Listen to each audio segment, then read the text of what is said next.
What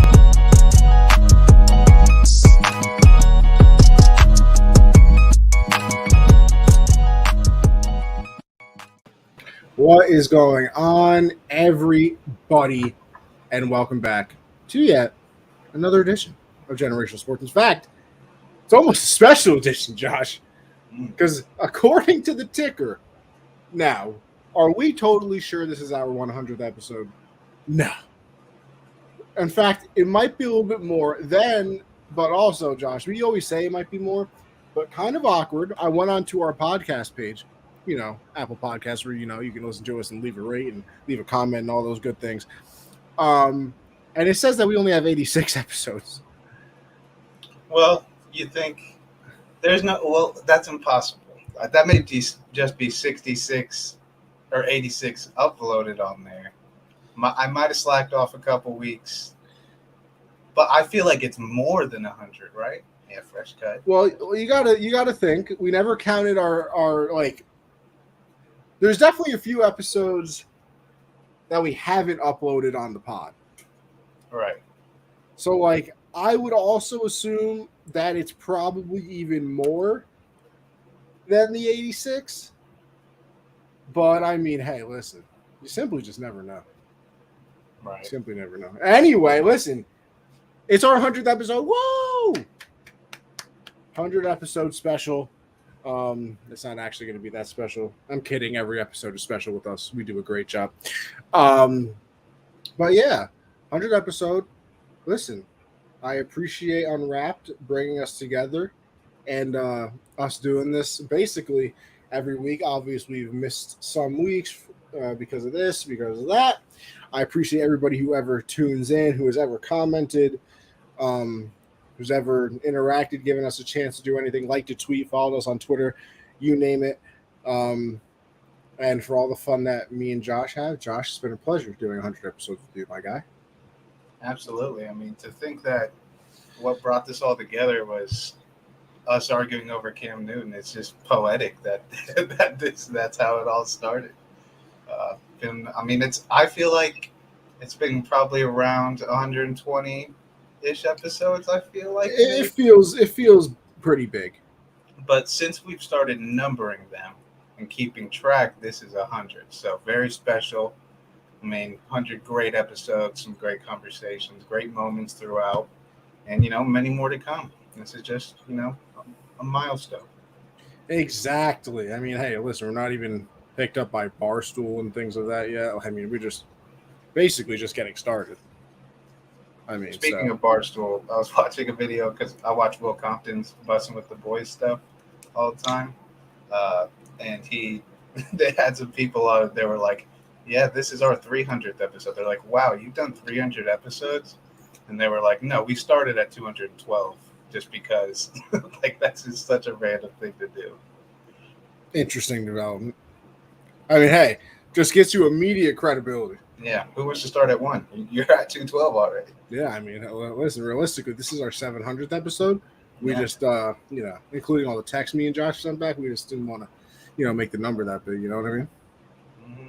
Anyway, listen, I can't even start the 100th episode special without asking the very important question of how you're doing, Josh. Doing good. Like Matt said earlier, finally got a haircut.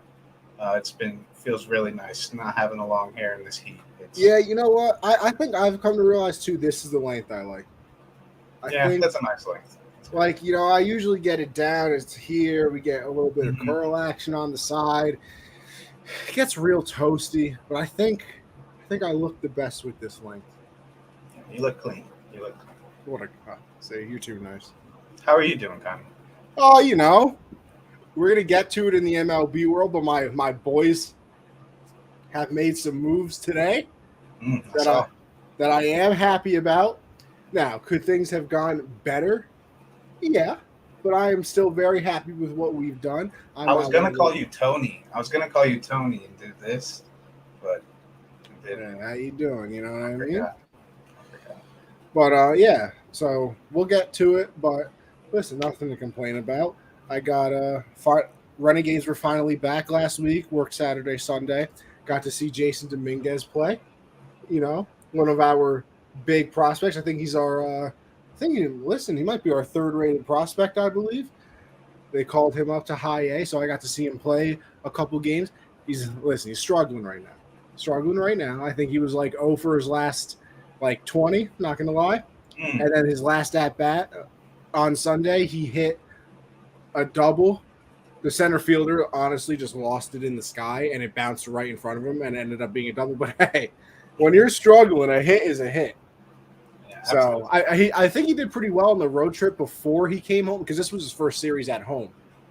So he got called up and then they had an away series, and I think he hit like a home run. I saw him, get a couple hits. Struggled at home. A lot of pressure on the kid. Imagine getting signed at the age of 16 to the biggest contract in international signing bonus money history, because he's from the Dominican Republic, so you can basically sign them whenever you want. Gets signed at 16, and he's supposed to be our savior. Like, this dude has been talked about since he was 16. He's 19 now. The Martian, the nicknames and you got everybody with signs at the games talking about I'm here for you. Like, a lot of pressure, at the age of 16, 17, 18, 19, to all of a sudden you're supposed to be the next savior for the most storied franchise in baseball and maybe all sports history. So I'm going to give the kid some time, let me tell you that. And of course, all rise for the future MVP, Aaron Judge. What a guy. Chasing Roger Maris's 61 record. Just saying. Anyway, yeah, other than that, I'm good. But hey, Josh, how about we get into everything, huh? What do you say? Yeah, let's do it. And I see on the Google Doc you have delivered. Josh has a nice little who am I, huh? I do. I'm still trying to Josh, figure out. I got an idea. How about what if we do this? Hold on. Why can't I? Hold on. I'm now, bro. What's the thing? Stopwatch, bro. I don't know why I thought it was called a time watch for a second. I really just had a moment. Time watch. Yeah. I was really, bro. Let me tell you, I was really just having a moment. That should have not ever happened. How about we do this, Josh? Let's make it a little bit more official. Let's put the pressure on. Huh? Let's go to this.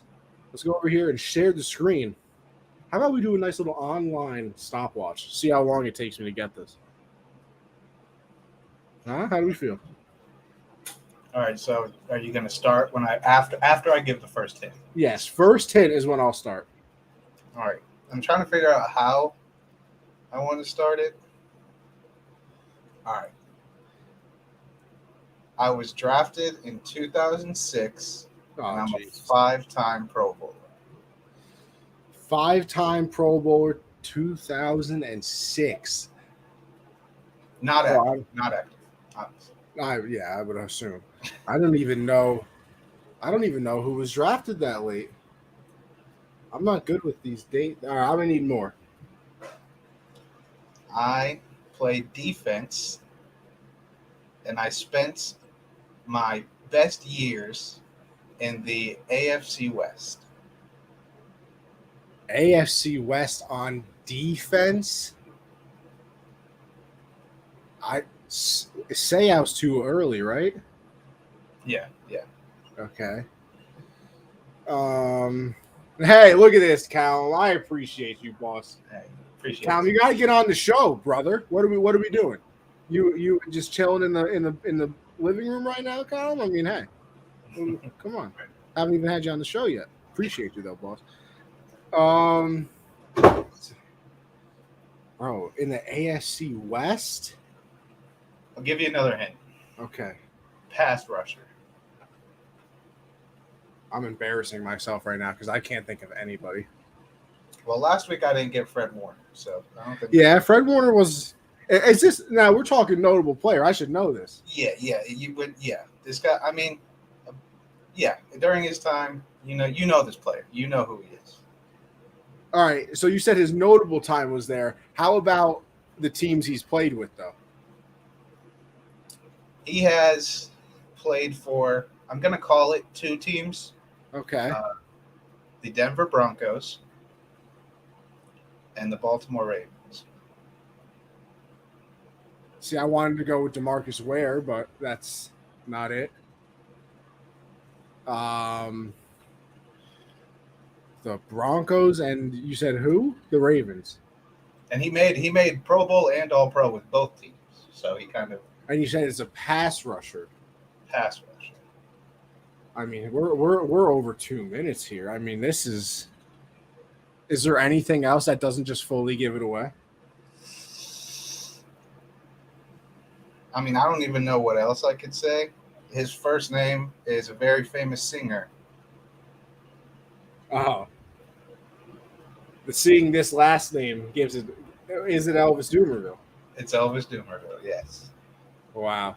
I mean, hey, I'm not even going to count me getting it, obviously, for the nice hint that Callum gave me, but I think I might have been able to get it with that last hint. That's a good last hint. I can't lie. I don't know if this is true. I'm looking at his page on Pro Football Reference. I don't know if this is his nickname or his actual middle name, but it's Cool, spelled with a K. Interesting. I hope it's his middle name. Now, I don't know. Who was I talking to? Oh, no. It was on the backstop, actually, with Michael. And I think it was the guy that we were talking to, our boy now, Chase Eastep, drafted by the Mets in the 9th round. Loved us, by the way. If you haven't checked out that interview, make sure you go check it out on the Backstop Banter podcast, available everywhere. I believe he said, now when you spell the name Katie, how do you spell it? Spell what? Katie, like the name Katie. Katie? Yeah, you're going. I think. See, no, just the first letter. What are you going with? That's exactly what I'm struggling with. See, I don't know. Really? I always have gone with a K. That's what I was gonna say, but I believe his sister or somebody in his family said it was with a C. Yeah, I know someone. I've never heard of Katie with a C. Yeah. Oh yeah, what's up, Goodfellas and Latino Josh Allen? That's what they called me in high school, man. Oh yeah, Predicted the future. They're like, this is kid Josh Allen. Latino Josh Allen. Now that's a good one. I mean, hey, Goodfellas, I'll take that.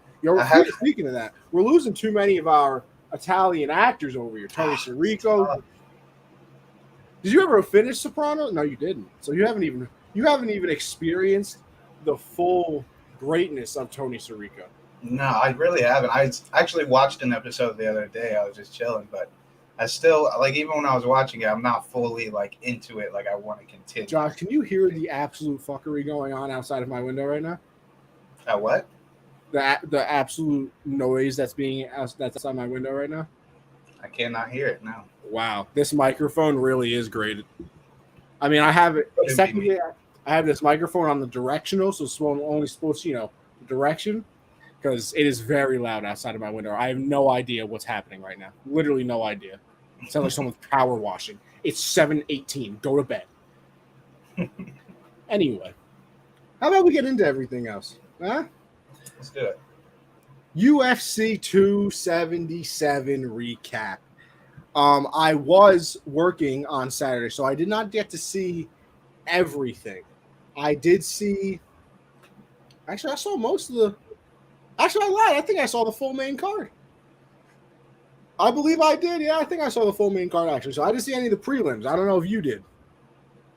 No, I did. I saw some highlights from the prelims. But listen, I mean, most of these fights we talk about for the pay-per-views were mostly, unless there's notable names in the prelims, we're not going to. I mean, even if we watched them, we've forgotten the names by now. Absolutely. Couldn't tell you a single. In fact, I can only name Derek Lewis.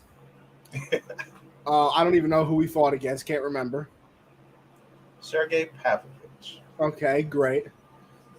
And by the way, early stoppage. Yeah. Awful. Like, don't get me wrong. This man was going to lose. Yeah.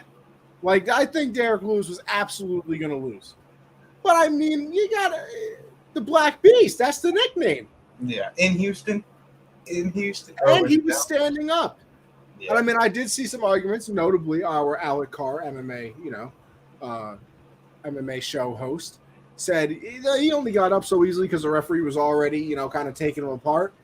I kind of see where you're coming from. Yeah, sort of, a little bit. But I don't know. I feel like you got to try to let the man get it. In fact, I saw a whole compilation on YouTube of it literally was titled Derek Lewis getting off the ground because he feels like it. And people would have him pinned on the ground and this man would just stand up. I think I'm kind of torn a little bit. I do, like, if I had to choose, was it an early stoppage, wasn't it? I think it was an early stoppage because he got up immediately, like, as Herb Dean was stopping it. And none of the punches that Sergey threw really looked that deadly except for the first one. And Derek ate it pretty much.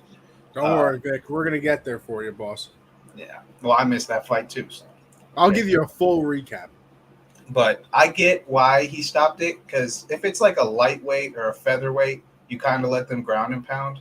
But when you got those heavyweights in there, throwing punches straight to the ground from way up, you got to stop that early. You can't let a human take that many punches on the ground.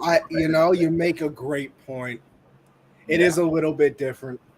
Yeah, it's different when it comes to heavyweights. I still think it was early because I think he only landed like one as Derek was down, and then he got up immediately. But who knows? If Herb Dean didn't step over there, Sergey might have thrown a couple more and Derek would have been out.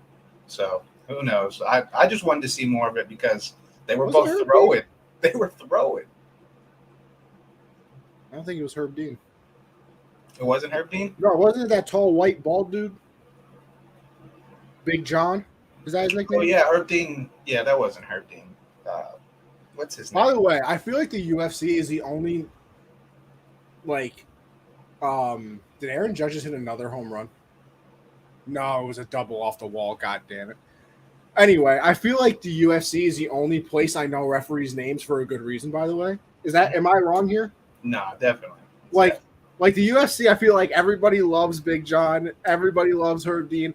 Honestly, I love the dude with the long-ass mustache that he ties. Yes, he's jacked, too. He's jacked. Yeah. Like, I want to see him in a fight. Yeah. And there's that guy that kind of looks like Michael Bisping, too. He's got, like, a left arm tat. Low-key. Yeah. There's a lot of them, man. He said 95 pounds or 400 pounds is a concussion is unbiased and all-inclusive. Yeah. I mean, you're not wrong once again. That's true. But no, I feel like the UFC is the only place I know referees, umpires, whatever, for a good reason. I mean, Ed. I feel like everybody liked Ed Hockley in the NFL. Yeah, that's what I was going to say. He was NFL. Jacked too. Yeah. But I think that's why we liked him. It wasn't even that he was like the greatest referee of all time or something. He was just jacked, and we didn't see yoked referees. Like the MLB, the only umpires I know in the MLB are because they're awful. Joe West. Wow, I literally just lost his name, but he's the worst umpire ever. Angel Hernandez, there we go. Awful. But, like, UFC, I feel like everybody loves him. Anyway, I got totally sidetracked there, but, whatever. Yeah, I feel it's still a little early for me. Now that you mention it, did Anthony Rizzo just hit a 3-run home run? Yes, he did. Yankees 3-0 in the first inning. This is what I like to see, Josh. Things I love to see. I almost bet on them, but, like, for me, when I'm looking at games to bet on, like, I don't really know what to look for. I normally look at the pitcher and like their record and all that. All right, stuff. let me stop you there. Don't ever look at a pitcher's record. Really? So I've been doing this wrong. Bro, pitchers' records are low key useless. Well, not I look at like their ERA and whip. ERA is valid. That's a valid. But also, I would be careful. Look at their ERA in the past, 3 games or something like that. Mm-hmm. That might tell you if it's on a little bit of a hot or cold streak. Okay. You know what I mean? But yeah, record is really weird. Like, it used to matter a lot in the MLB. Like, if you had a good record as a pitcher, like, everybody was like, oh yeah, you're a god. Now, like, I think it's kind of understood in the MLB that record doesn't matter as much because, like, what if you pitched a 9-inning one-hitter and the one hit was a home run and your team just didn't score any runs? Like, right. You just pitched an unbelievable game and you still lost. Yeah. So yeah, I guess it could go the other way too. Like, your record's good, your team scores 8 runs, but you're giving up. Like listen, he struggled recently, but the beginning of the year, Jordan Montgomery, I think for one of the Yankee pitchers, CJ. That's what I just said. Rizzo, baby. I thought Judge just hit his 43rd of the year. I got excited. But like Jordan Montgomery in the beginning of the year, I think he had 9 straight starts of going like 5 innings and giving up less than 3 runs. And didn't have a single win. He was like 0-3. Yeah, So record now, I think we've all kind of realized, doesn't really matter as much. All right. What do we go to next? Not. What was the fight after Lewis, or do you want to just go to the co-main and main event? Well, I did want to talk about the first one. I still think it was crazy that Alex Smith was plus 460. I know Oh, he got. Magomed Ankalaev is a beast. He's a tank. He proved that. This was his first fight that was really like, okay, you're going up against a proven vet. Broke his leg, And though. Barely count. yeah, broke his leg. You could tell he was. That's why he went up against the cage on him. When he went down, I don't know. I mean, he just folded, and I mean, Magomed's he's got hammers for fists. Like those things are huge, and he was going down on him. Pause. Didn't mean to say it like Hey, that. yo, okay. But I mean, I would bet plus 460 on Alex Smith anytime, or Anthony Smith anytime. Yeah, I kind of want to see him win just because of the story with his mom and everything. Mm-hmm. But I mean, when you break your leg, this is gonna, and listen, everybody's gonna disagree with me because it doesn't make sense. If you injure yourself in a fight, it shouldn't count towards your record. Yeah, I feel like that should be like it should go up there with no contest, like because if you get put Like like I can kind of almost see the other person getting a win, but just not giving the other person a loss. How do we? Yeah, like I mean, if you want to give like going back to Sean O'Malley versus Munoz, if you want to give Pedro Munoz the win because he couldn't finish the fight, fine. But should Sean get disqualified because of an eye poke? Like the McGregor fight with Poirier, the man snapped his leg in half. How is that a loss? Yeah, he snapped his leg in half. Yeah, I don't know. It's very weird how they do all that. But the other fight before the co-main, Alexandre Pantoja, I didn't bet on him or anything. That dude that jumped on his back, choked him out. Yeah, came out to many men. It was over. You come out to many men, it's over. Good night. Like, just run away. He's done. You know, I kind of, bro, because there's a player on the Renegades, Anthony Siegler, who at his walk-up song is Element by Pop Smoke. Every time. Yeah.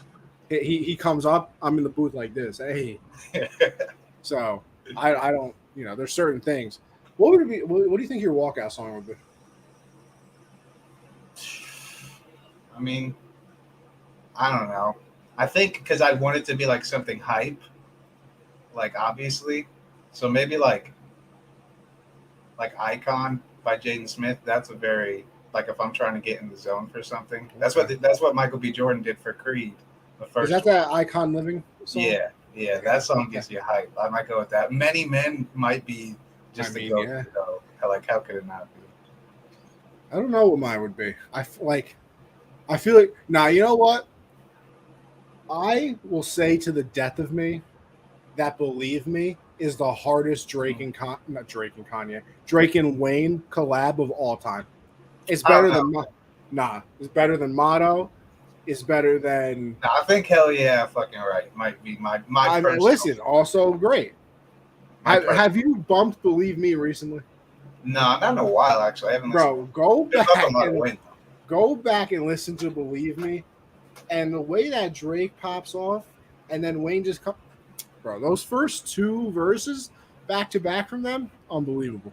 I don't care what people say. It's the same way, why LeBron's my GOAT, grew up on him. Wayne is my GOAT. Like he's just the best rapper I've ever heard.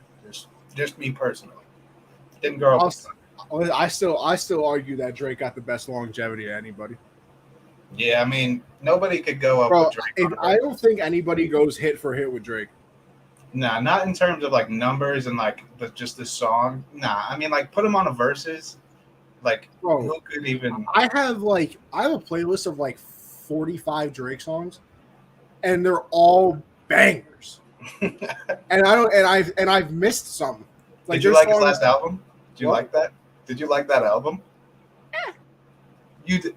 I thought that shit was. Let me be fair. I've listened to it like once, and I don't even think I listened to every song. Yeah, I wasn't expecting a dance vibe, so when I listened to it, it threw me off. No, man, that's some of the memes from that too. They play all the it's funny because like some of my boys when it first came out, they're like, "Yo, this is terrible," blah blah blah. And now some of my friends are like, "Yo, I'm bumping this right now." I haven't given it another listen. I listened through it all the way once, and I was like, I did not. There was not a single song in there that I hit the favorite. Like Sticky's pretty good. See, I haven't listened to any of them again. Yeah, like Sticky is pretty valid. That's a good song. But I think, I don't know, when Drake drops an album, your expectations are just sky high. Bro, after Take Care, I mean, yeah, this man went on a Take Care, Nothing Was the Same run. yeah. I mean, You drop have if you're high reading this, it's too late. High expectations. I don't care what anybody says. Scorpion, banger. Banger. Absolutely. Like, out of pocket. Anyway, listen, co-main event.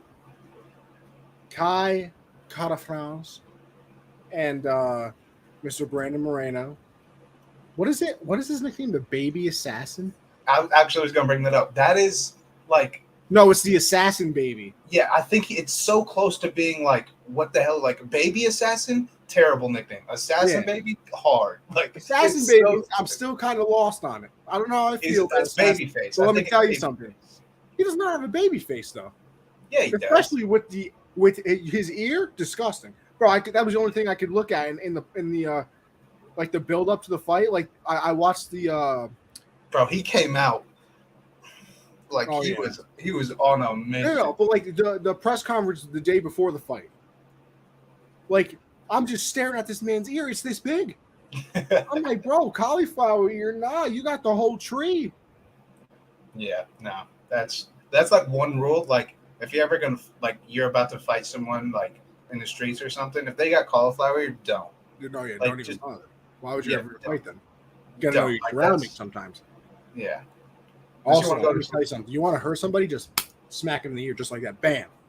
Yeah, hurts. You gotta watch The Boys, man. That's the thing that Homelander does. That you gotta watch The Boys.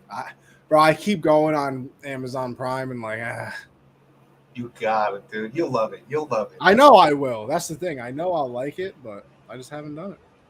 But yeah, listen, I think I didn't know what to do with the first round of that. Yeah. I think it was very back and forth. If you give it to either one of them, I don't really care. Because what? Was it a third round or second round? Third round, man. Third round. That's what I thought. Second round, I give Moreno. I'm giving it to Moreno. Put on a masterclass. That's right. Yeah, you give it to Moreno, and then the third, Kai comes out, and I was like, this fight might be over. I was like, I think Kai's gonna work him this round. Oh yeah. And then all of a sudden, bam! His foot hitting this man's stomach sounded like he took a wooden baseball bat, like it was the mafia, and was just Alex Rodriguez, Babe Ruth swung into his gut, like that. And it's funny because you always hear like when I listen to Joe Rogan and things like that, like, oh yeah, a liver kick will just shut you down, like it's the craziest feeling ever, like blah blah. And obviously, if you can't tell, not much of a fighter here. So I haven't experienced that, and I don't think I've ever really seen it either. Like, I feel like a lot of the fights I've seen, it's usually, ground and pound TKO or a submission or, something bad happens, somebody gets injured. I don't know if I've ever, I've seen it on highlights. Yeah, like actually getting stopped because of a shot to the body. But I think that was the first time I've ever seen it live. And it really is crazy. Like, he kicked him, and they talked about it. The toe right into the liver. His toe went right into the perfect spot, and Kai takes a step back, and is like, "Oh, that really, really hurt." On the ground, Moreno jumps on top, ground and pound, done. And I was like, "That was crazy." Yeah. And it's kind of funny too because I don't know how much Colin Cowherd really knows about the UFC. I doubt it's a lot. Because let me tell you something. I was watching him talk about baseball the other day, and I almost jumped off the Manhattan Bridge. This man said Max Scherzer, who's won 3 Cy Youngs, and has like a career barely over 3 ERA, and probably the best pitcher of our decade, of our generation. Maybe probably him, Clayton Kershaw, Jacob deGrom, whatever. And this man was like, "Oh, I'm going to go out on a limb here and say he's a Hall of Famer." Wow, you're going out on a real limb there, Cowherd. You're doing a great job. I bet on him tonight. I have a parlay of Francisco Lindor to get a hit, Yordan Alvarez to get a hit, and Max Scherzer 7 strikeouts. So I like to hear that he's one of the best. Oh no, Max Scherzer is an animal. That's right, Dustin. 100th episode. Hey, you're here just in time too, because we're talking about the co-main event, Mister Host of our MMA show, co-host, host, whatever. Because, like I said, Josh, that leg kick or that kick to the stomach, I mean, I've never seen anything like it. It literally looked like he got tased. Yeah, it was insane. I agree that first round. I mean, that first round could have gone either way. I could see it going to Moreno, to Kai. They both were kind of as active, no real dangerous shots. I think Kai might have landed a couple nice hit punches, but that second round, Moreno did what he did. In that third round, like you said, Kai came out. He got him with that elbow right across the face, started making him leak, knocked him down one time. And then when they were standing up, like Moreno started like panicking a little bit. It looked like to me, but then that body kick right to the liver is just done. I don't think he failed. That was just a perfect kick. I mean, it's Kai was looking good. He was looking very good. That's the thing, bro. Like, I have such a hard time. Actually, no. You know what? Because this is almost a good transition into the main event. Because I feel like there's a difference in failed, and I don't think Dustin's being like, oh, he didn't do well, blah, blah, blah, whatever. I'm just saying. Like, I think the Moreno-Kai fight was the perfect example of fighting in general, of how, like, one thing can change the entire fight. You can be losing a boxing match. You could have lost every round of a boxing match, and you hit somebody one time on the temple good enough, and they're sleeping. And all of a sudden, you win the fight in the last round. In the last with the 1 second to go, and you knock him down. If you and like this fight, we said toss up with the first one, second one, probably Moreno, and the third. I thought there were a couple moments I was like, yo, I don't think Moreno's getting out of this. Yeah. Snap your finger, perfect kick, fight's over, Moreno wins. And then I'll transition, because this is where I kind of want to. I say it kind of transitions into the main event. Because, Josh, I saw your tweet that you didn't get to see it. I watched the whole thing.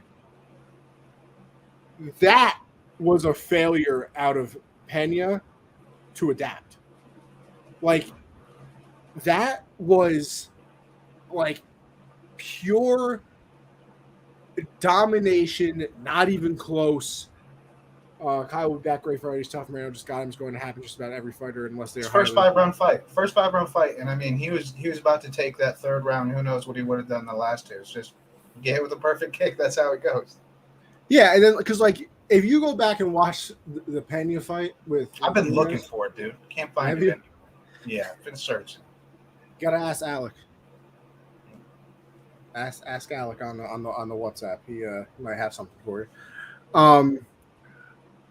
But like it wasn't even close. I think one of the judges scored 3, and I absolutely agree. Like there was at no point where I was like Penny did her thing occasionally, where like she would charge forward, get like those punches off, and like there were a couple of times where, I mean, listen, I'll be honest with you. One of the times she had Nunes in an armbar, and maybe it was in the fourth round. I didn't see that. I saw a clip of that. If they're in the middle of the cage, that fight's over. Mm-hmm. If they're in the middle of the octagon, that fight is absolutely over, and Penny would win. Which is kind of why I absolutely cannot stand the whole, oh, I could have finished it anytime I wanted. I just didn't want to do it. Like, all right. Because first of all, to me, if this is, I'm playing you in UFC on my Xbox, yeah, I can agree with you. There is no way. I mean, I shouldn't say no way because I think they're psychotic as it is. But it's very hard for me to believe that a UFC fighter is like, you know what, I want this fight to keep going. I'm going to play with them because, I just want to get punched in the face more. And, but like we just said, and we saw with the Moreno fight, anything changes with one kick, one punch. So imagine Amanda's doing that, and all of a sudden she gets smacked in the face again on her back, and then, she gets choked out like she did in the first fight. Yeah. Amanda was highly motivated in that fight, embarrassed from the last one. I was hoping Penny would do it again, though. Yeah, I mean, and let me tell you, she came out when you see the fight, Josh, like, I don't know if you saw any of the highlights, I saw some of the knockdowns. I'm like, Jesus, she's bullying her. Like, No, that Pena one came down knockdown. like this, and Yeah. just ate one. Oh, That one knockdown where she's coming in like this, and Amanda just right hook temple, and it literally looked like somebody. You remember the Thunder Gun in COD Zombies? Mm-hmm. It looked like somebody Thunder Gunned her. Literally, she just flies backwards onto the ground, and I was like damn. And listen, they said it during the fight, and I know DC said it after the fight as well. You can't say that she's not tough. That's You true. can't say Penny is not tough because I don't know. I mean, I at least haven't seen it to anybody else who's fought Amanda. I don't know any other woman that takes that. I don't. She's knocked out Maybe Valentina. Yeah. I hope we see that again. I want to see that again. I would see it again, but listen, I still think Penny deserves a rematch. Listen, it's technically 1-1 now. No, it is. Not technically, it is. Yeah. Exactly. It's 1-1, whatever. And the first one, she was just surprised, whatever. And then the second one was what is the true outcome of what would have happened, blah, blah, blah. I don't care. Even if the second fight happens again in the third fight, she deserves to have that chance. Exactly. Like, I'd love to see that trilogy. I'll probably pay for the third fight, Dustin said. That's what I'm saying. Like, I feel like trilogies have to happen if it's 1-1. Like, if it's 2-0. If the belt changes, if one person takes the belt, the other one takes it back, you got to give a third shot. Like, I don't even think if it's for a title either. Like, I think if you fight somebody once, then maybe 2 years later you fight them again, the other person wins, I think you deserve a third shot. Dana, this is Connie asking for 2 more Justin Gaethje, Michael Chandler fights. That's what this is. I would watch that fight 95 out of 95 times. 100 out of 100. It should just be like every other like event. It's just Gaethje. Listen, give him 3 months to recover each time. Yeah. And then just continuously put them on main event cards. I mean, that would be unbelievable. But no, like I'm saying, if one person wins and the other person wins, I think you deserve the third chance to see who's better. And exactly, that's the thing too. Like, Amanda doesn't have any other real interesting fights except to go down to 125 for Valentina. And that was the thing I heard during the press conference too. She was like, I think the pre-fight press conference, like the day before, I think one of the reporters asked Amanda if she wanted to defend her, what is it, featherweight title? Is that the other one she has? I think so, maybe. Because I think that was the what one did she? I think that was bantamweight. That's what I thought too. So she just won the bantamweight back, and that's why she's double champ again, bro. Has she ever defended the featherweight championship? No, I think she won it, and there's no one else. Yeah, she won it against Cyborg, right? Yeah, and then there's no one else in that fight. So. And Amanda said that she was like, why would she defend that? There's literally nobody in that weight class. If there was, and the chances of them being on Amanda's level. That's the thing too. Like, literally, go look on the UFC website. There is not another female fighter listed in featherweight. It's literally just her. Exactly. 145. That division was a joke. It was made for Cyborg specifically. Exactly. Like, some double champ. You know, McGregor was a double champ. Like, that's what I would say a double champ. Did Aaron Judge just hit a home run? This man can't be stopped. How many is that now? What? Number 43. 43? How many? Yeah, he only had like 30 something at the break, right? He's hit. I think that's his 13th home run since the All-Star break. That's crazy. Yeah, he's kind of the MVP for a reason. But yeah, no, I want to see a third fight between them, and then after that, once Pena and Nunes is settled, then you go to Valentina. Yeah, I agree with that. Cejudo and DC were legit double champs as well. That's true. I can agree with that as well. But like, because you think about it, there's only 3 women's divisions technically, realistically.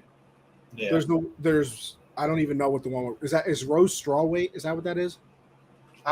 Weight classes miss me with that, dude. Dustin, you'll be able to help us here because you actually know this stuff. I just watch them get punched in the face. I think that's strawweight, and then bantamweight for Nunes. And then what's Valentina? flyweight, maybe. That sounds right. Maybe. So 115, 125, 135, whatever those are called. Those ones. Those are the numbers. Yeah, We should just go by numbers instead of words. That doesn't make sense. Listen, I still don't think I'll remember the numbers, but hey, we can go by them. Because they all look. I mean, you look at some of the champs. Like, you tell me Usman is that much heavier. Wait, who's 125? Valentina, I think, is what he's talking Oh, about. okay. I thought because I said Rose, and I was like, "There's no way Rose is 125." Nah. She just looks like a toothpick. Mm-hmm. And she would kill me, so I probably shouldn't. What's Meatball Molly? What's Meatball Molly's weight class? Meatball's got to be 125. I'm trying to see her fight. I'm gonna look it up right now. I don't care if she's only fought, people that make London go crazy. I want her in a title fight. She is She's in flyweight. So is that 135? No, she's 125, and then Rose is 115. Oh no, she's the 125. It was about Valentina. Rose is 150. Yeah, Meatball. So that's got to be. Yeah, No. Flyweight should be the one. Should be 125 or 135, right? Fly is 115. So then Bantam's got to be 135, right? God, we sound so dumb. Yeah, I know. You guys are here for quality UFC talk. This is not the show for that. Yeah, listen. We're silently. Dustin's commenting right now, but he actually wants to cry. Yeah, he's so mad right now. He's so mad at us right now. He's like, look at these idiots defacing our sport, the sport that I talk about on this very network, by the way. But we love it. Well, we're never going to figure out the weight classes, but we love the sport. But we're silently making Dustin sick right now. 125 is strawweight. 135 is bantamweight. CJ, stop laughing at us, all right? Yeah, help us, CJ. I'm kidding. Listen, we're not good with numbers. We thoroughly enjoy watching them fight, though. Listen, I've become a big UFC person. Me too. Like I said, if there was, I'm gonna be real with you, and this is where you will disagree with me. I know you'll disagree with me on this. But if there was an NBA Finals game on, I'm watching the UFC pay-per-view. Yeah, I'm watching the finals. Yeah, you're right. I disagree with that. Unless it's like a game 5 and up. Game 5 and up, I'll watch the NBA Finals game.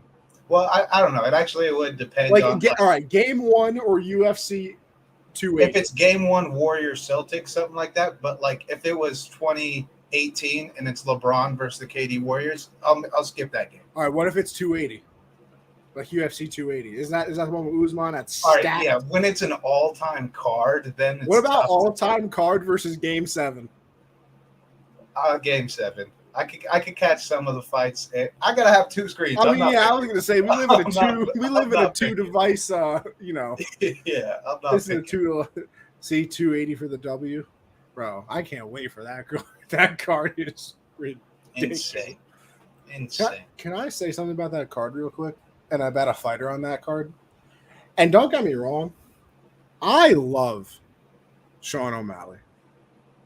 I love him. I think if he turns out to be as good as some people think he is, I think it'll be great.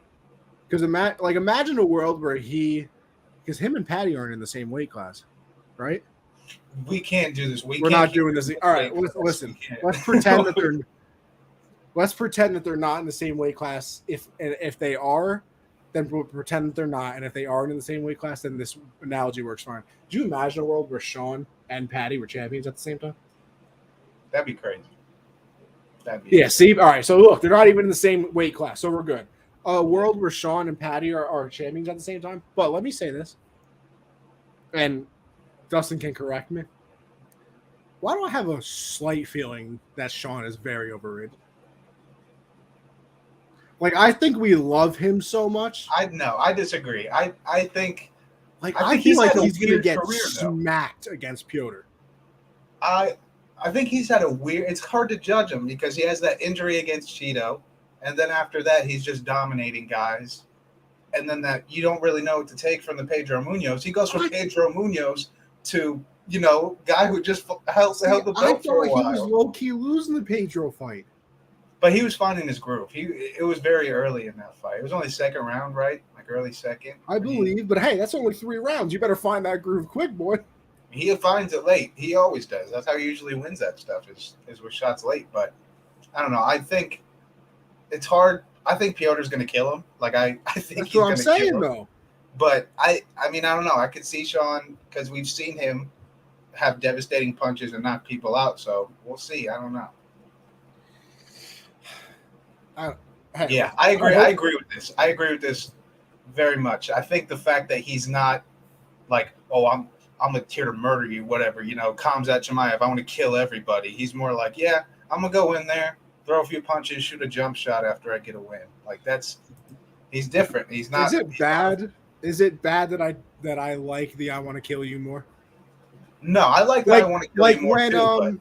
When Moreno and whatever his name is. You didn't like that? You didn't like that they... No, I didn't like the show of respect. I wanted them to go in there.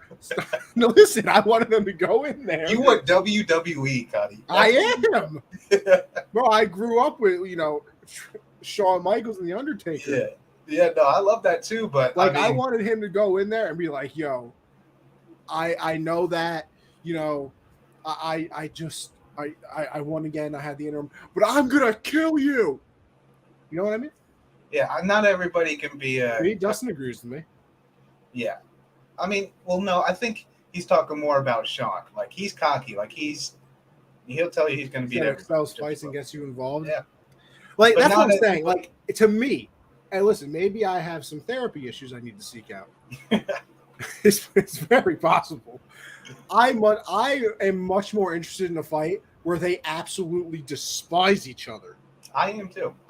Then like, oh, I respect you. You're such a good fighter. But like, I mean, is there a chance? Like Khabib? Khabib will murder you. He will rip your head off your shoulders. He'll be like, he will shake your hand at the end of the fight and be like, much love, respect, thank you for fighting me. And guess what? After he just ripped your head off, like, but guess what? The most interested I've ever been in a fight of his was when him and Conor were literally going to start a world war. Conor, see, that's why Conor's one of a kind. He's the only one that could bring that out of Khabib. Khabib jumped out of the cage to go beat up his. That's what I'm saying, though. But you're going to tell me if they weren't like Conor and Cowboy. Remember that fight where Conor all of a sudden was, oh yes, I really like him. Like, Conor, what are we doing, bud? No, I agree. I would much rather, you just knocked someone out and you're like, yeah, bitch, yeah, like talking shit. Like I love that more too. But maybe it's because that's what I would do. Yeah, I also enjoy it though, like because like Moreno after fight respect, I could agree with. But Moreno and Figgy did like dislike each other, like from the beginning. They still should, and I think they still do. I just think Moreno. I mean, it was weird how he was describing it. He's like, I'm not going to say anything because my daughter's watching. Yeah, I'm like, bro. So what? If it was nap time, he would have been like, I hope you get hit by a truck. Like, yeah, I don't know. I enjoy seeing stuff like I enjoy both sides of it. I enjoy it when they hate each other, and I enjoy it when they show respect to each other. I like when they hate each other, and then maybe after the fight, they're like, all right, then that's fake. Because then that becomes WWE. Like you didn't hate each other. You're trying to sell pay-per-views. But hey, at least for that pay-per-view, it got me excited. I mean, yeah. Because I respect that though, because you gotta be a showman. Yeah. Yeah, I mean you gotta be. So I don't know. I feel like Dustin said here. If I was a fighter, I'd have the biggest mouth ever. Kind of a pause, but I would too. But why you gotta do that? I'm just saying it was slight. But I would too, because that's how you get paid. Patty's going to keep getting a bigger and bigger bag every time because, he's doing both sides of it too. Like he said, I'm going to teabag you. And then at the end of the fight, he's speaking on some real shit about like being open. Yeah, but that was about a friend and, things of that nature. But he did that. He did that with the previous fight too about, I can't remember what it was. Like it was like a certain thing that happened in England that he was. All right, but he's not talking about other fighters, I mean. Like you can be a nice guy. He's sending a positive message at the end. Like that's kind of. But I think you can do that as long as you're still, kind of an asshole to the other fighters. But also back to the Figgy and Moreno, you could kind of tell Figgy did not want to dap him up. No, and be like, he didn't. Yeah, we're cool. He was staring at him like Figgy What are you wanted talking about? absolutely nothing to do with the nice guy stuff. No. Like you could tell he wanted to come into the octagon and be like, "Yo, I'm literally gonna rip your head off Yeah. and prove that when I lost, it was it was BS, this, that, whatever, blah, blah, blah." He was talking shit walking in. Exactly. Then he started hearing what he said. He's like, "Oh, so this is how." And then even at the end, you could kind of tell too because, like, he grabbed Moreno's arm and like held up in the air, but he also took his own championship and held it up even higher. And I was waiting for Moreno to do it. I was like, "Come on, bro, take your belt off." Yeah. But you gotta have that good balance, like Dustin said.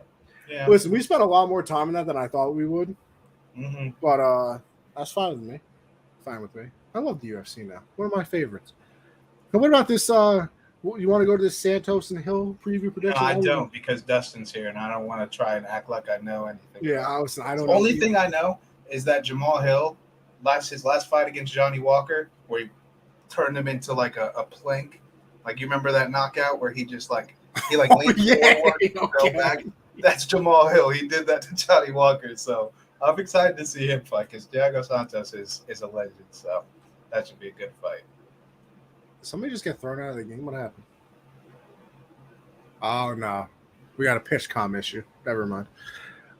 Yeah, I saw the names on the Google Doc. And I was like, I don't even know who those people are. So I'll be watching though. I will be watching.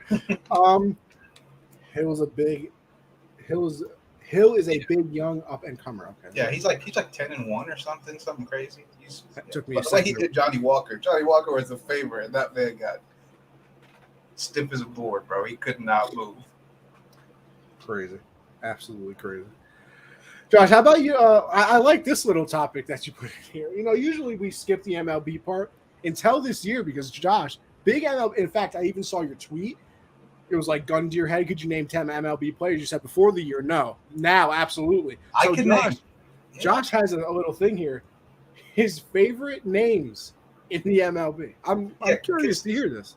Yeah, because like there are some favorite names in the NBA that you just names that are like either funny or just cool names. This is, my favorite names as in they're stupid, they're so simple, like just names that like caught my eye, or when I was watching a game I heard it. Like this is a list I built over this season since. So this isn't like off the top of your head. You've built this list throughout the year. Yeah, like this is from games I've bet on and watched, or like had to look at the rosters to see what players are good. I can't wait to. And you honestly might introduce me to some new names here because listen, I'm very well versed, but I would say I probably know the star players more than everybody. There's a lot of baseball teams, a lot of baseball players, so I don't know everybody.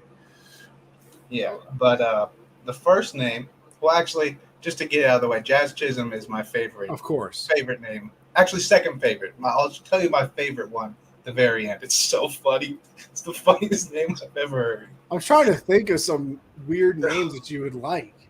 Some of them aren't weird. They're just like that. I would want that name. First one, designated hitter for the Diamondbacks, Seth Beer. Last name Beer. Great name. Did you know, Josh, that he hit a walk-off home run on Beer Day? That is beautiful. See, he hit a walk-off, I believe, either grand slam or 3-run home run on National Beer Day.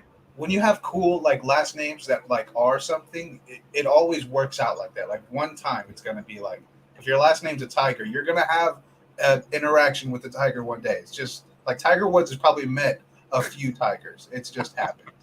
That's just how it is. The second name, pitcher for the Reds, Graham Ashcraft. That is a name. Ashcraft. Like that's just a name. See, the first one is Seth Beer, a name I want.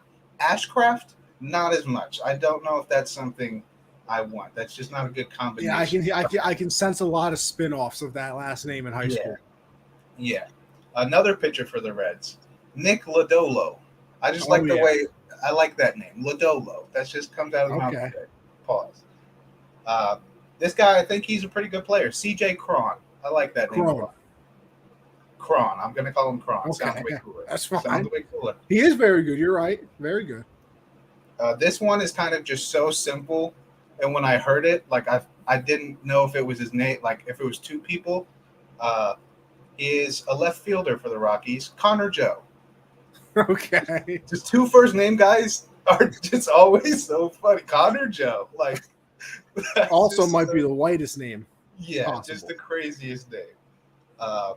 Pitcher for the Astros, Jake Odorizzi. Okay. I Odorizzi. believe it's either Odorizzi or Odorizzi.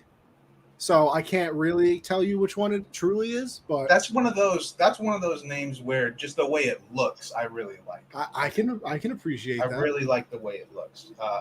This one's funny. Pitcher for the Angels, Jansen Junk. Jansen Junk. I have not heard of this man. This is one where it was just they were talking about guys in the bull. He didn't even play. He was just in the bullpen. And they're like, you see, blah blah blah. There's Jansen Junk behind him. I'm like, who? Like, who? And Josh had to rewind. I was like, who is that? This one just another simple name that I don't know. I like the way it looks and sounds. Pitcher for the Marlins, Zach Pop. Zach Pop. Zach Pop. Okay. Zach Pop. And this one, I just like the way the full name sounds. And I don't know how it's pronounced. Right fielder for the Marlins, JJ Bleday or JJ. I can't give you a. I want to pronounce it JJ Bleday because it just rolls like I like it like that and it looks cool. That's a good name. This I only have two names left. This guy I'm pretty sure is pretty good. Yu Darvish. I like Yu Darvish. Yeah. Well, yeah. And this is my favorite name, possibly in all sports. It's above Jazz. Can I get a team? The Cardinals. Is he a starter? Like, is he a pitcher? I don't know. I saw his name when I was looking at like player to get a hit. He's not a pitcher. Okay, so he's Right a fielder. hitter. Right fielder. Let's see. There's Harrison Bader. His name is Lars Nootbaar. Lars Nootbaar is my new favorite name. And maybe all sports. I might have to wait for all sports. Maybe because I don't know. I've been thinking of a lot of names. Just like in terms of comedy, yes, not coolest name. Obviously, Lars Nootbaar. It's not an ideal name, but in comedy, like that's just a great name right there. It's up there with the likes of Connor Joe. It's up there. You know, it's up there. Jansen Junk is a tough. That's up there. That's a good one. Yeah, those are my so far. There's a lot. I still got a lot of players to. Fact, there's a lot of baseball left. Yeah, so and I'm getting into it, so those will be a whole off season of hearing names too. So, but those are my favorite names so far in the MLB. Okay. I listen. I didn't think it was going to be this in depth. I thought we were gonna, off the top of your head, maybe have a name or two. But that was great. No, like I've been because with the first name I ever heard was I think it was Seth Jazz Chisholm, obviously, but he was kind of good. And then I heard Seth Beer one time. I was like, I should like maybe make a list or something and just when it's getting full, then I'll bring it out. And that's the list so far. It's pretty good. I like it. That was impressive, Josh. I liked it. Yeah, I'm excited. I hope there's new names that I just are even better. I just can't wait. I'm excited. Kind of makes me want to watch more, just in case. I don't want to miss a name. You don't want to miss a name, no. I don't. I really don't. You can. I want to know every day. Big. How do you feel about Domingo Germán? That's a good Domingo. That's a good first name. Okay. Yeah, that's the pitcher for the Yankees right now. There are some other names. Bo Bichette. I like Bo Bichette's name a lot. I do. He's very good. Second generation player. Yeah. There's a guy I actually bet on him. I don't know his first name. Last name Quan. I bet on him to get a hit tonight. Yeah, that's not going to help me. I think he plays for the Guardians. His first name's Quan. Last name's Quan. I think Quan. Quan. KWAN. Oh yes. Oh, Stephen Quan. I believe it's Stephen. Yeah, that's his name. Yeah, I like Quan. We got in trouble in junior high because we were saying Quan instead of cuss words, and the teachers caught on, and they were like, "You can't say that." We're like, "It's not even a bad word. It's literally." So can I get an example of this? Like what the Quan? Like we used to say stuff like that all the time. See, that's where I'm happy I was good with my teachers because I used to say things that definitely should have got me in trouble. Yeah, junior high, I was part of the bad kids group. I'd say we were all. No, like I used to, like I remember my senior year, I had a study hall, and it was a teacher that like I had known like all 3 years. Like we had become basic, like we were friends. We know friend, Jace, whatever. Like first day I walk in, I see it's a bunch of new faces, so I knew like most people in there were freshmen. I walk in, I was like, "What's up, fuckers?" And everybody's like, "Oh my god, this kid's gonna get in so much trouble." And my teacher like looked at me, she was like, "Stop! Don't say that." Yeah, And I think was like, I only had 2 teachers in high school that were really like, if I were to come in there and say that, like they wouldn't they wouldn't send me to the office or anything. But one teacher I got in real tight with, I became like a teacher. Like I got my own badge. I was a study hall. My official title was study hall intern. Okay. I was taking kids' phones. When my phone died, I'd take a kid's charger. Like I could do whatever. Oh, so you were a narc. No, actually, we were the opposite. Long story short, we were playing a joke on the teacher that he was having sex with another teacher, like just teasing him about it. Turns out they really were, and it was kind of crazy. This man Josh was a real investigator back in the day. Unintentionally too. Unintentionally. Yeah, sometimes it simply just happens. Yeah, it just happened. Well, listen, Josh. Let me run into some baseball trade deadline stuff real quick. Been a couple. I think the 2 big ones of the day, I would say, are Josh Hader being traded from the Brewers to, I believe, it was the Padres, got a bunch of people back for him, and then the Yankees earlier today traded for Frankie Montas of the A's starting pitcher. And I'm trying to, I kind of want to relate it because I know you've watched baseball. But I kind of want to relate. The only trade I've seen that I knew was the Bentonini guy. That's the only one I knew. I was like, oh, you know, I'm not going to get these names right. If it's more than Bentonini is if it's more than wish that was his last name. That's a good name, right? I mean, hey, Bentonini is great. Yeah, Bentonini. When he got traded, I was like, yeah, I know that guy. But the other guys, I do not know. But no. So I guess because like the Frankie Montas trade to the Yankees, like a lot of people saw coming. Like the Yankees have been talking about that honestly since spring training before the season even started. They wanted another pitcher, and he was always on the radar of people because the A's were kind of having a fire sale of players.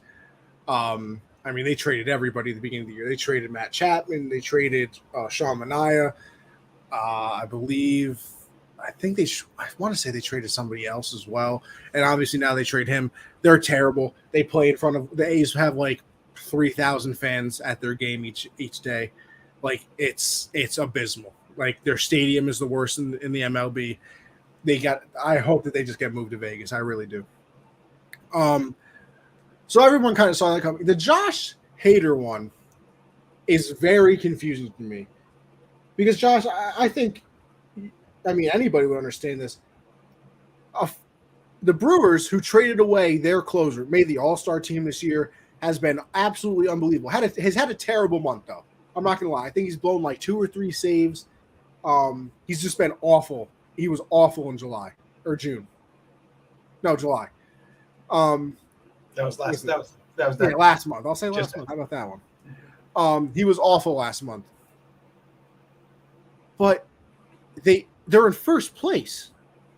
Right. Yeah. And they traded him away to another, and also to a team in the National League. Yeah. So the Brewers are in the National League. They trade him to a National League team. They get a good return, or was it? They got a lot of. I mean, I don't believe they got prospects back. I think they got like major league players, or at least if they did get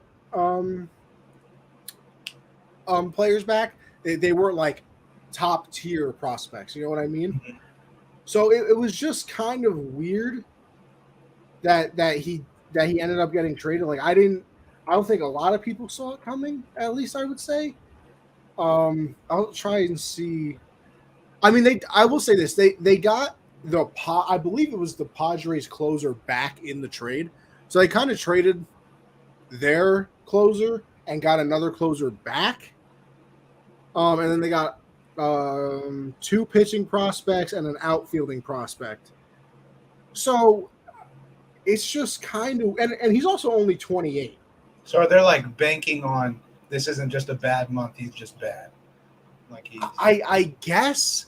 I'm also not sure if he, let me look up his, I don't know if he is a free agent at the end of the year, maybe. Milwaukee's willingness to deal Hader after years of considering it. Blah, blah, was surprising, but not altogether. Hader's making $11 million this year and $16 million in the final year of arbitration. After 2023, he's a free agent. So I guess they're kind of looking ahead. right. But I mean, you could have kept him the rest of this year, all of next year. Yeah. And you're, like I said, you're in first place. Yeah. Yeah. Like, and I guess, I like, don't get me wrong, it's weird, but I guess it's not the biggest thing ever because he's a closer. Like, having good closers is obviously important. You know, it's the ninth inning. You want to be able to just go to sleep and know that the game probably ended in a good way. So I kind of feel like it's almost like an NBA, not NBA, an NFL equivalent of kind of trading a safety. You know what I mean? Because I feel like safeties these days don't have the same value they used to. You know, when we were watching Ed Reed playing, you know, Sean Taylor and everybody like that. But I don't know. I felt like that was just very weird. And I guess, and also, I mean, we're still waiting for the biggest domino to fall of Juan Soto to see if he's actually going to be traded.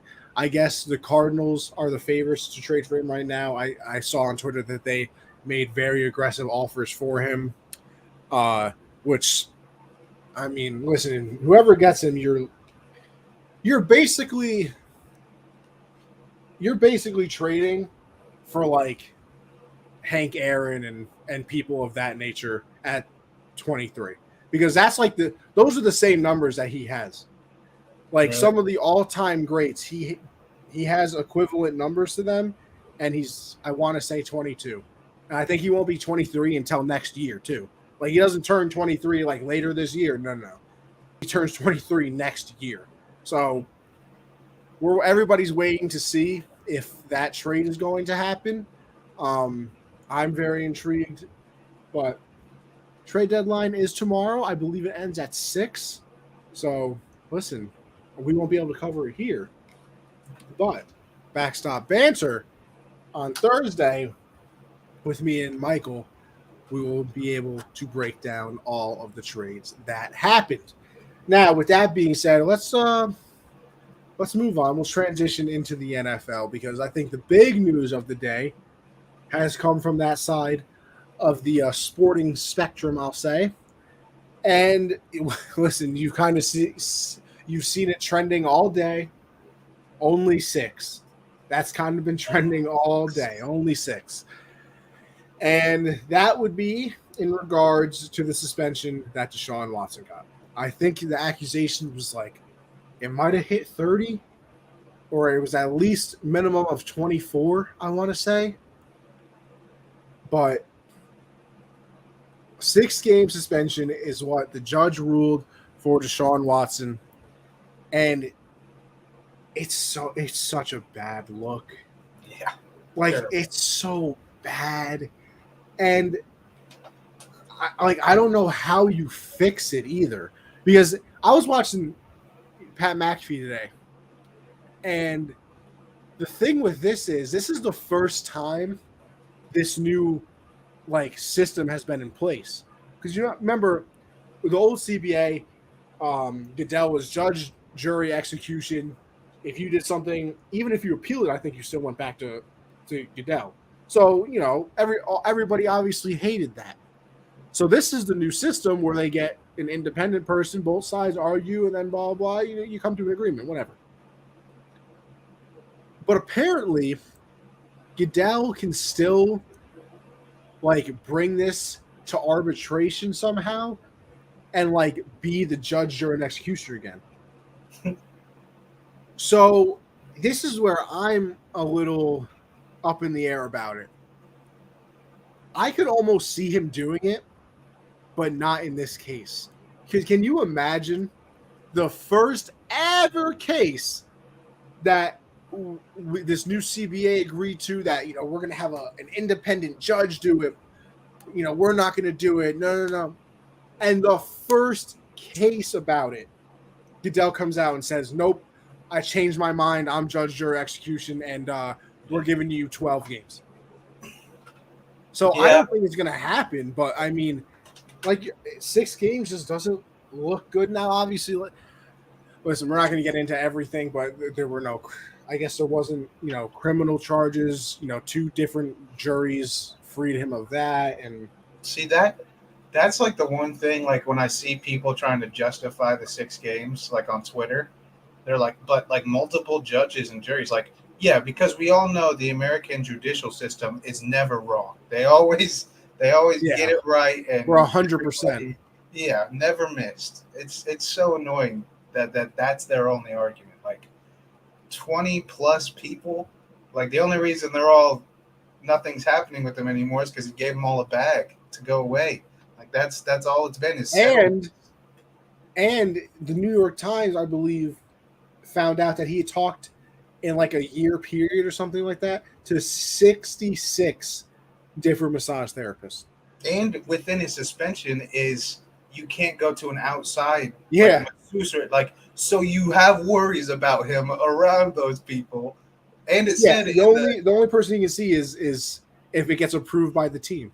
Yeah, because they're worried it'll happen again, which makes it sound like they believe it all happened. So how are you gonna be like, but only 6 games? Like that's just it's lose-lose for the NFL right after that. Because like you said, if Goodell does decide like, nope, I want to decide what happens here, bad luck. But it's already a bad luck. But you know what's kind of weird about this?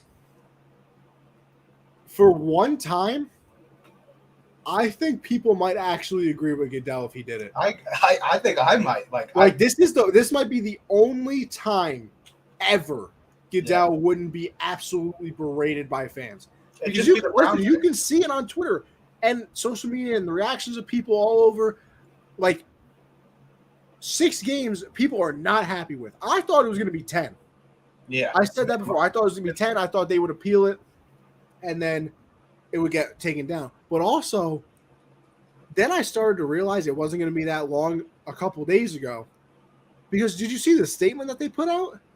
Mm-mm. The NFLPA came out and was like, whatever the suspension is, we're not going to appeal it. That's how they had to have known something. Yeah.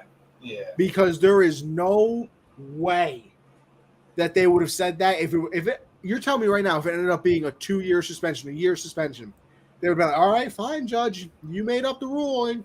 No, they absolutely would have tried to appeal it. So there is no way they didn't have some inside information somehow that it was only going to be 6 games. I hate how Browns fans are kind of being like, but he's already like basically been suspended for all the last season. No, he just didn't play. It wasn't a suspension. No. Like that wasn't real. And also like I get it's a different process because this is one of the more serious cases the NFL has ever had to deal with, especially publicly with all the accusations and how long it's been. But how I feel like that Calvin Ridley suspension was so quick, like very quick, and that is not as serious as what Deshaun has allegedly whatever. You know what I almost wonder though in regards to that is because first of all he made the bet under his own account, and I guess all of those betting sites have like a thing with the NFL. That like if they make a bet, like a red flag would go up to like make sure you check it to make sure it's not in the NFL.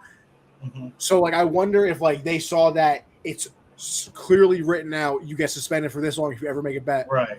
There is no investigation into it. Like you made the bet from your account. It says right here if you make a bet you get suspended this long. Okay, goodbye for a year. So and then obviously with stuff like this you have to go through a case of. Almost is it real? If it is, how long do we suspend you? This or that. Well, so I wonder if it is a little bit of that as well. But then even the ones that they do kind of it, like PEDs, there's so many. It's hard to tell what's. I think it's 4, isn't it? Well, didn't D-Hop get 6? That's a good question. Let me see. If him and Deshaun are getting the same suspension, that's crazy. Actually, I think you might be right. Even if D-Hop deliberately is I'm going to juice right now. I want to get jacked and super athletic for the season. 6 games. Yeah, it's 6 games. Yeah, so to put that, like, him and Deshaun have to miss the same amount of games for one guy has 24 allegations of being a perv, and the other guy might have accidentally put something in his No, body. but that's the thing too. It's not even being a perv. Like, he's a predator. Yeah, like insane. 24 cases? He's like drove far to go and do this stuff too. Like, it's insane. And the other thing too is, like, I almost wonder with the NFL if they're in a weird spot too, where it's like, gosh, I'm trying to figure out what I'm trying to say. Damn, I lost my train of thought. Son of a bitch. I had a good point to make too. I swear it was a great point. That's the worst. But it's like 6 games. That's what it is. All right, there we go. With the Ridley thing. And this is not my opinion, by the way, because I think Deshaun should have been suspended way longer than that. I mean, I think that's pretty obvious, but, whatever. I wonder if they look at Ridley and Deshaun differently because of because what Deshaun did is a personal thing, right? Mm-hmm. Like, it makes the NFL look bad that, like, he's employed by them, right? And that teams are taking a chance on him. But you can deal with that individually. Like, you can say, okay, like, if you're a team, I don't want a player like that on my team. We would never take him, this, that. So, like, you can deal with that individually. And, like, as terrible as it is, this happens in companies all over the place. Oh, yeah. Like, there's, sexual harassment. Happened with Blizzard. Blizzard had to sell their whole company. Exactly. It happens that's why there's human resources at companies. That is literally the reason why they exist. But I wonder if it's such a big deal with Ridley and the gambling thing is because then you put doubt in the people's minds that your sport is real. Yeah. And like and here's the weird part too is, like, technically the judge said that Watson violated 3 different things. It was something about the integrity of the NFL. It was something about, like, causing harm. And then there was another thing as well. I can't remember what it was. But like I said, the integrity to the NFL there is, it looks bad that you guys are giving this guy a chance to make millions of dollars in your sport. The integrity on Calvin Ridley's part is your sport fixed? Right. And how much money does the NFL make every year from people betting on their sport and people watching their games because you don't know what's going to happen? And I mean, for all the people that are like, oh, the NFL is rigged anyway. All right, live in your little fantasy world, whatever. But if you start putting doubt in people's minds that your sport is fake, that's when you're going to get in trouble. Yeah, I get where that's imagine 5 years from now, everybody's like, oh yeah, I was betting on our games too. Why do you think I dropped that pass? Like, imagine, like, I live in a fantasy world right now. We're like 5 years from now, 4 different referee, like the referee in the Saints Rams game came out and was like, yeah, it was a flag, but I had $100 million on the game. Yeah.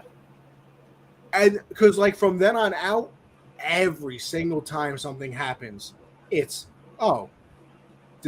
was that really supposed to happen, Bob? And then do you start losing viewership that way because your sport's inauthentic? So, like, I think that's the thing with the NFL too, where they're looking at it sort of it hurts our integrity because we look bad, but we can deal with looking bad. We looked bad before. And like, you hate to say it, like, how many domestic abuse things has the NFL dealt with?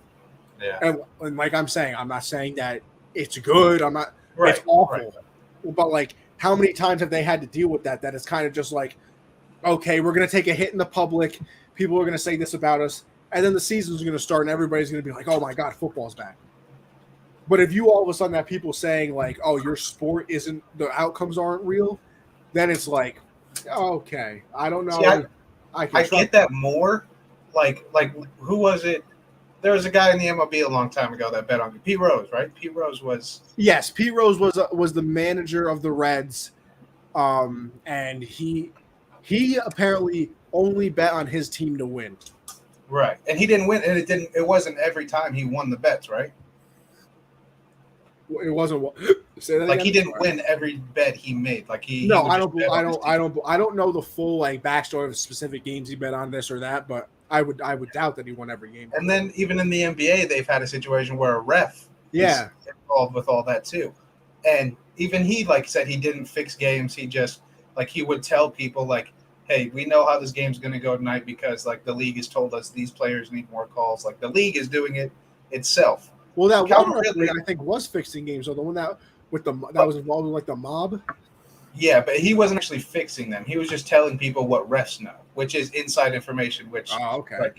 is kind of not really fixing to what you think it is. But yeah, okay. Like Calvin Ridley placed $5,000 on a 5-team parlay one time and lost. And wasn't on the active roster. Yeah, like if he had won, like if this had been a consistent thing where he's like, oh, this team's going to win, this team's going to lose, and he was making bank, like he made one $5,000 bet on a parlay, and any gambler knows your parlays are not anything over 4 or even over 3 is not going to hit. I can't win 3-team parlays. Yeah, so I mean, I get it if he was winning more, if he placed $1 million on it because he was so confident, he put $5,000 on it. He's making tens of millions of dollars. Or if he was playing and he was betting his over on catches.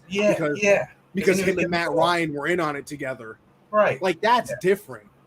Yeah, and then also, I mean, not to just go crazy over the whole Calvin Ridley because we've already addressed that when it happened, but just that people were thinking like he was trying to sell and fix games. Like he had so many great games. Like he'd go like 8 catches, 117 yards, and they lose by like 20. Like he's not fixing anything. Like it's. And the funny thing is too, I remember listening to Pat McAfee when this suspension came down. He was like, bro, people like when we're playing like in the NFL, we don't know shit about each other. Yeah, like he was like I probably would have been a worse gambler then than I am now. Because you know your team well, like you know who's hurt and stuff, so you want to bet on your own team maybe, but like you don't know anything about other teams because that would be other teams giving you their own scouting report. Yeah, that's the whole point of a game plan is that you don't know, like you have no idea what they're gonna do over there and all that. Like it's crazy. It's crazy. I don't know. I mean, I hope Goodell does you know what? You know what's even worse? What makes the whole Watson thing worse? So the 6-game suspension is bad, but then the Browns look worse because they're only paying him. They're paying him like $1 million this year because they knew he was going to get suspended for this year. So I think that means he loses. I think it was like 300. He loses like 330,000. It doesn't touch any of his guaranteed money. It doesn't touch any of his money moving forward. And then also, listen, the NFL obviously didn't know this, but how bad it makes them look. Do you know what their first 6 games are? Yeah, they would play us week 1. They play the Steelers. Like Josh. They have the easiest schedule in the NFL for the first 6 games of the season. Yeah, excluding week 1. I mean, that's going to be a brawl for them. It's going to be tough. Yeah. It's going to be, you know, us Panthers. We start hot and then we suck. So we're killing them week 1. Like, their first 6 games are the Panthers, the Jets, the Steelers, Falcons, and then it gets difficult with Chargers and Patriots. Yeah, and he comes back against the Ravens. Like that's just. But I think he shouldn't be able to have an impact on their season outcome. Like it should be at least 10 to 12 games to where if they have a bad record, he can't really salvage. Josh, they could go 4-2. Yeah, and they could be perfectly fine without him through 6 weeks. It's like so stupid. Like, listen, I know your Panthers get tough game. Yeah, let's be real, Josh. They could start 4-0. Yeah, no, they could easily beat us week 1, especially. I mean, they have a great defense, great run game. They're a good team. And Jacoby Brissett, when in terms of backup, like you don't have your starter, he's a very good backup. Like at Panthers, because it's a away game, might be tough. You're at home. You're at home versus the Jets and Steelers. So you got a break against the Steelers, even if you actually think that they're decent or whatever. Then you go to the Falcons, which doesn't even count, because they're awful anyway. And then, honestly, you kind of get a break again because the Chargers and Patriots are at home, too. Yeah. That's like, if everything goes right, And listen, it's the NFL, so nothing ever goes 100% right. You could start 5-1. Yeah, that's just. And then you get Watson back. Like so winning this and division, he can not start out of the practicing. question. He can play in the preseason too. Like he's able to play in the preseason, and you know what he can practice after week 3. Week He 3. can start I was That's just about insane. to say that. That's insane. He's not missing anything. He's just getting like, hey, take the first couple weeks off so we can get you full season. That's all this is. The thing, I don't understand that though. Since when could suspended players practice with the team? When Brady they did that with the last CBA. The players got that to where it's half your suspension. I was going to say because when Brady was suspended those 4 games, he wasn't in the building after week 2. I'll tell you that. Yeah, no. After half your suspension, you can start practicing. That's wild to me. Yeah, that's great. I mean, I like the CBA. I love like some of the stuff the players have done to make it more beneficial for them. But that's for like, oh, they found 0.01% in my blood is something on the banned drug list, not a predator. Like that is not what they were aiming that to help out. So I'm interested to see what the reaction is when he comes back too. Yeah, because he comes back at home those first 2 games, and that game against Baltimore's at home. Oh wait, yeah, you're right.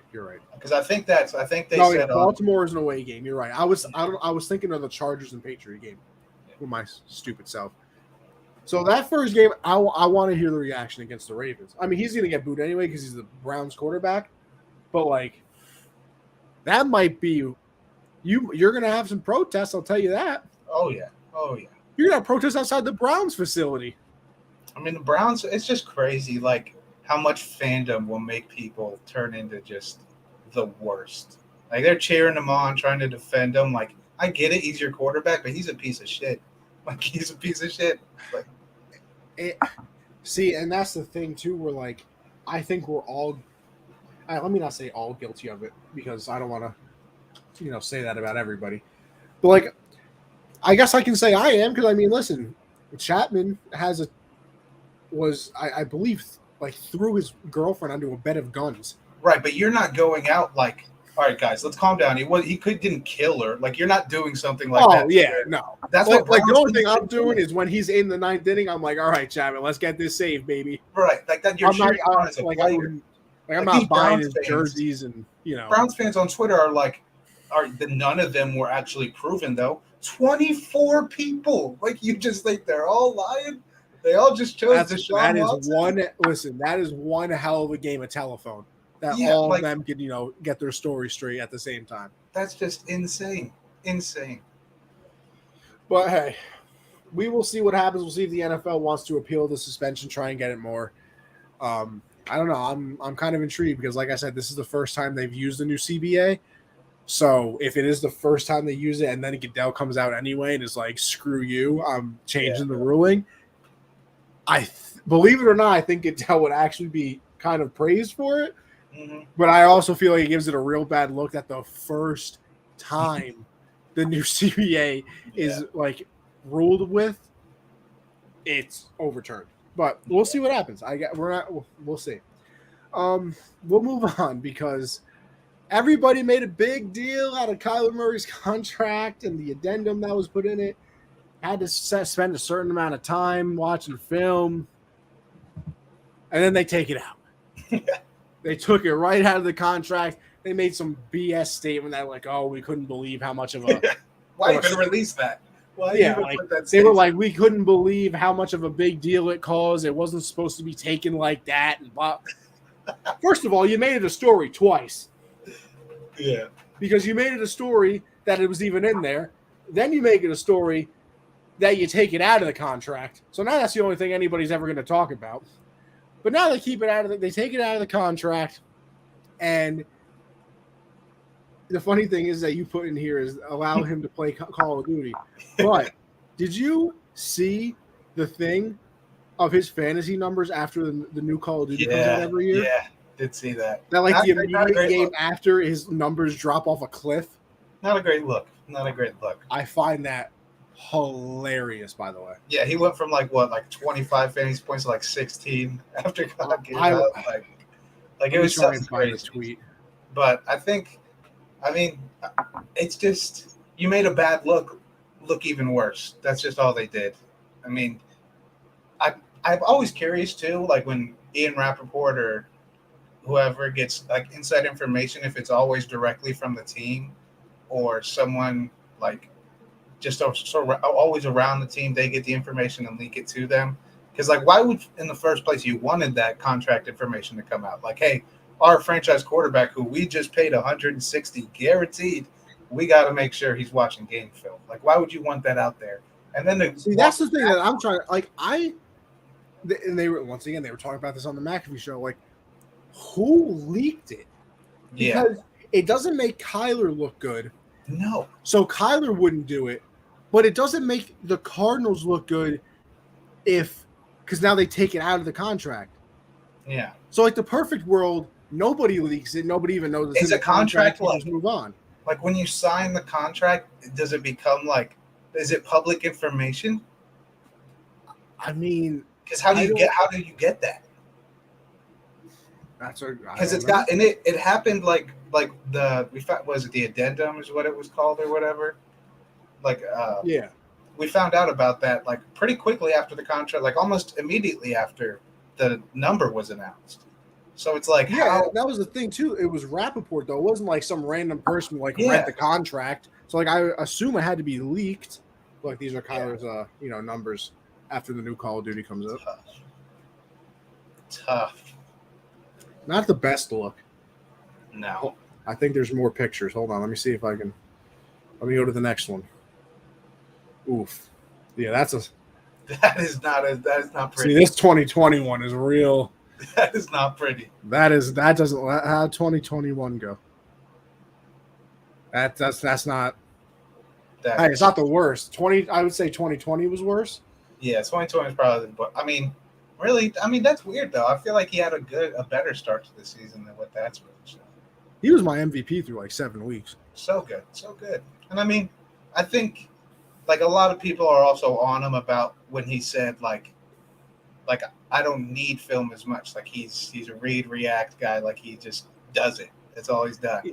Some people like I don't think people realize like unless you've been around just athletically and naturally gifted people. Some people are just lucky like that to where he was drafted in the MLB, in the NFL top picks, and this man does not care. He wants to play college. See, here's my one thing for that too. Here's my one thing that I will say though. I think everybody took that too far though. Yeah, like because people then made it seem like he's literally never watched film in his life. Like when they have listen, I don't care if you're LeBron. Yeah. Like you're gonna have to watch something to be that good. Like you wanna like people he's never watched film in his life. Imagine when he starts watching film, he's gonna be the best quarterback of all time. Like people think like there are people in Texas who say that he is the greatest Texas high school player of all time. He was amazing. Like you know how many people come out of Texas? Like everybody. That's the capital of high school. You think he was the greatest Texas high school player of all time, won a Heisman, won Rookie of the Year. First pick. And never watched film? Like, listen, people, I would love to believe that because then he's basically the second coming of Jesus. Yeah. But they can't give him that much credit. Like, you look at the guys like Tom Brady, Peyton Manning, like, they're good talents, but they eat, breathe, and sleep learning and that's the other thing, too. I feel like everybody thinks that's what every athlete is like. Yeah, and it's like we have to understand that Brady, Peyton, Kobe, all like even LeBron too. I mean, just these guys like people like that, like they're different. Yeah, they're like that's you why can be a very good. They're like there's ways to do things. You can be very good. I mean, hey, listen, Jamarcus Russell got drafted first overall. He literally didn't watch tape apparently, but he was also terrible. So you can kind of fake your way to some things. But like, there's people like that who are clinically insane in my eyes. Where Brady was like, I could literally sit here and watch film all day while this man's drinking an avocado smoothie like a freak. Yeah. And then there's people that are like, do the bare minimum. They go to team meetings, team film sessions. They don't do it on their own, and they're still 230 million, 160 guaranteed. That doesn't make them bad. They're just not the greatest ever because those guys eat, breathe, and sleep it. Not every athlete does that. Yeah, like not there. There are, like I They said, there did. are different ways I to wish do. they did. Could you imagine if every player was like that, like wired in, like every Can you imagine contract how had good that? each league would be? Yeah, imagine if every contract was like, you have to watch film on your own time. We're going to monitor you. You have to I mean, watch 30 hours of film a week. that would Brady would be be like sick. only 30. Yeah. Okay. You're like, oh wow, I get extra free time with the kids. Yeah. That'd be insane. But yeah, I That's what mean, that's what it sounds like fans want. They're like, I want oh you to no, it watch film is. like Brady, but It that's not the absolutely case is. because they're people too. They like to have lives outside of the sport as well. You don't go to McDonald's to work for 9 to 5 and come home and then like practice typing like in orders and stuff. You don't do that. You like to have a life outside your job. That's just how every human is. You don't want to always do that. No, athletes aren't allowed to have lives. Come on, Josh, you should know They this have by to. now. Yeah, they can't. They're supposed to go home, sit in an ice bath, recover, eat a piece of paper because it has no calories, Yeah, and then watch film until they go to sleep. And and then you can't sleep past 5 a.m. You just can't. It's not. and they're supposed to act. Actually, what you didn't know, Josh. Some athletes actually pull a Doctor Strange and sleep, but then go outside of their body and Yeah, study film at the same yeah. time. And if you don't do that, like you're just not. You suck. You're just You're not that guy. Yeah, sorry. You're just not that guy. Anyway, let's move on to our final topic of the night. Been a long episode. We'll probably make this one quick because I don't know how many stories are coming out of it, but some training camp thoughts. I think the ones that immediately come to my head. Well, first of all, as a Patriot fan, Devontae Parker's looks fantastic, apparently. So big year from Mac Attack. Ryan Jensen going down for the Bucks. That's huge. And listen, maybe this is me just being a Brady defender because he's my favorite player.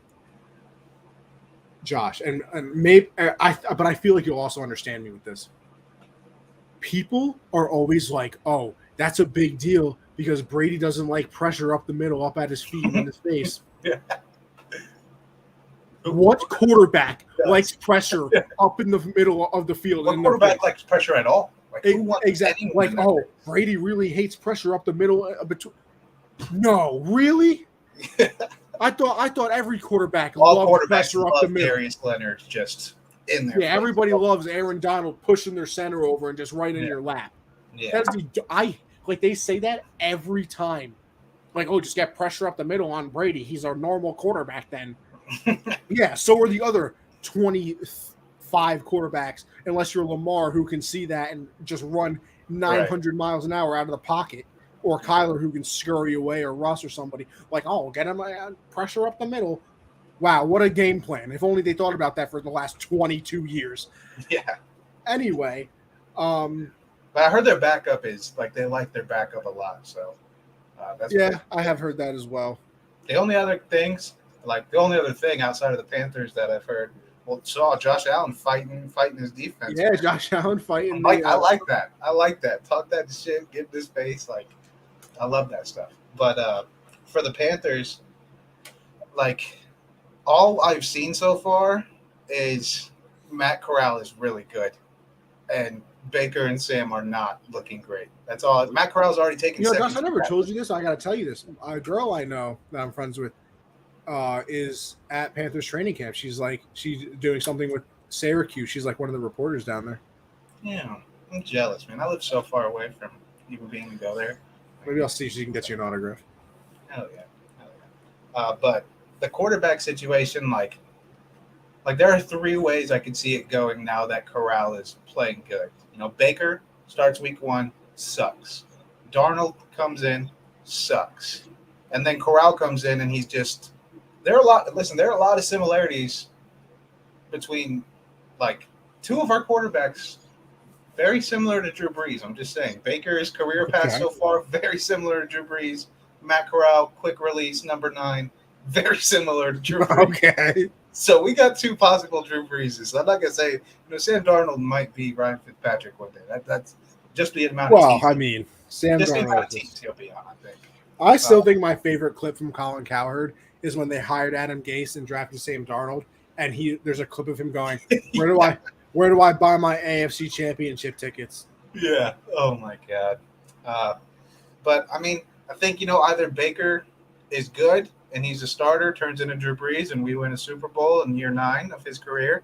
Because if you look at their numbers, very similar through the first 5 seasons. Hey, listen, I'm no Baker hater, so you're not going to get an argument out of me.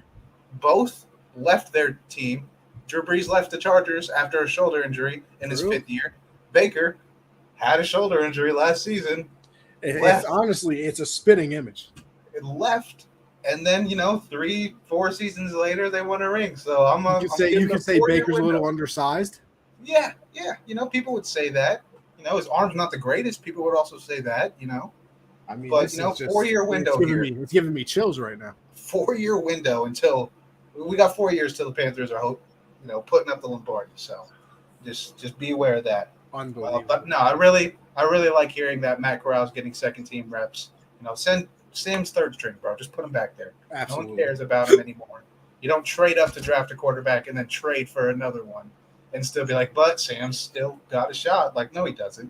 You don't even believe that. You have blatantly not been on that. He said you don't even believe that. Yeah. So I kind of want to see Matt Corral be the starter week 1 at this point. Like, I love Baker, want to see what he can do, but I really want to see what Matt Corral does in game. But also, you got to take training camp. It's like summer league. You got to take it with a grain of salt. You can't I'm overreacting because it's hard not to when you draft a quarterback and he's looking really good early. But it's summer league. You can't get too high on him. But not liking what I'm seeing from the two, first and third pick from 2018. But I'm liking what I'm seeing from the third rounder this year. I guess, and then I think something with Trey Lance. Like, I thought I saw something that he was like 19 of 36 with like 2 interceptions in one practice, which there have been some accuracy concerns with him. I don't know if it'll be that bad, but like I said, man, everybody wants, and listen, I am no Jimmy G fan. I've made that abundantly clear to people, but everybody really wants a new quarterback. But sometimes when you have somebody who just wins, maybe you shouldn't, because if Trey Lance is terrible, you're screwed. You're screwed. You're going to be bad. It's still kind of crazy. At least you knew what Jimmy was. Like, it's still kind of crazy, like, when you have a quality quarterback, looking back that they traded up that many picks to get him when they weren't desperate at quarterback. Like, that's just – it's still kind of crazy to think about. Yeah, I don't know. It's something. It's certainly something. I'll tell you that. But yeah. Listen, I don't got nothing else, Josh. Unless you do, we can head out. Nope, that's it. All right. Tell them where they can find you, and listen. We'll see everybody later then.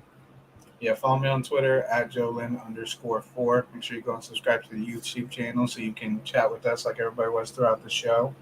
Make sure you head over to Underdog. Use code Gen Z. Double your first deposit up to $100. See you guys next Monday, 7 Eastern. Yes, sir.